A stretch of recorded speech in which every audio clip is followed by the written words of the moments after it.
I got one. Go for it. We're not in this to adopt. Yeah.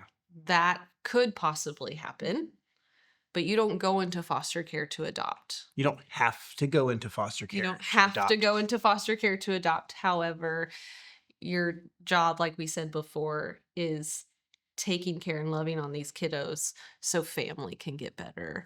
Sometimes that doesn't happen, but I wouldn't want anyone ever to go into foster care thinking this is how I'm going to adopt a newborn child to complete my family or whatnot.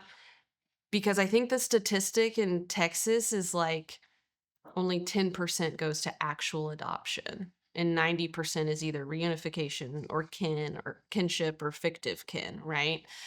So that's a big one for me. And then I think the other one for me is you hear it all the time. So I guess it's not really a myth, but I just like want to be like, no, it's really real. Is there are 50% more foster kids in the state of Texas now than there are foster families.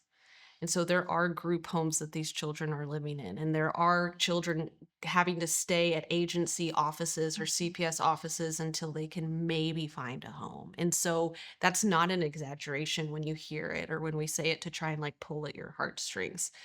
That is the truth. Attachment is you Yeah. need to be attached. We talked about that. I've already mentioned that one. Yeah, but I think it's like the things that people, again, they either miss, but it's like, it's just like the things not to say to foster parents section. But, you know, like, when are you going to adopt him? Are you going to be able to adopt them? Do you know how long they're staying? I could never do that because I would get too attached and, you know, all of those things. But yeah, I think the like adoption piece of it is one of the myths. And like Beth said, I think that yes, their adoption is part of God's plan, right? Like he adopts us, and that's a beautiful, beautiful picture of redemption. And it does happen sometimes, but definitely not the goal. And so definitely, you know, don't want people, if you're making that your goal, then you're probably setting yourself up for heartbreak and, you know, unneeded heartbreak, because the heartbreak's going to be there. And then, yeah, the attachment, I could never, the amount of times I hear people like, I could never do this because da, da, da, da, da. And it's like, no, you could do this. It's just, are you willing to be sacrificial? Are you willing to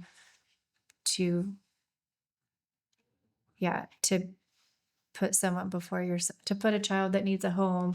You know, what is it? She wrote Foster the Family. Great book. Everyone that's going to do foster care. That's what, if someone was interested in doing foster care, we would tell them, read Foster the Family. Yes, sorry. We should have said that. Read Foster the Family. Watch Instant Family. I don't know if you guys have seen it. It's PG-13. Yes. Don't put that in here. It's great.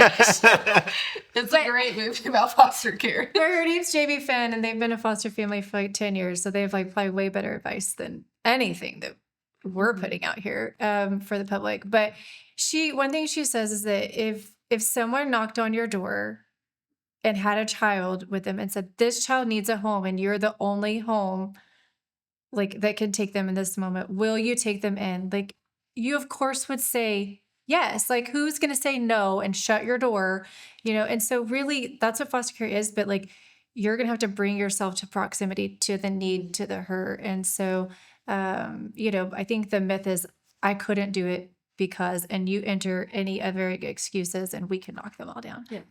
But you can do this and you can do this well. It just takes saying yes. So Yeah. If you can parent a bio kid, you can parent a foster kid.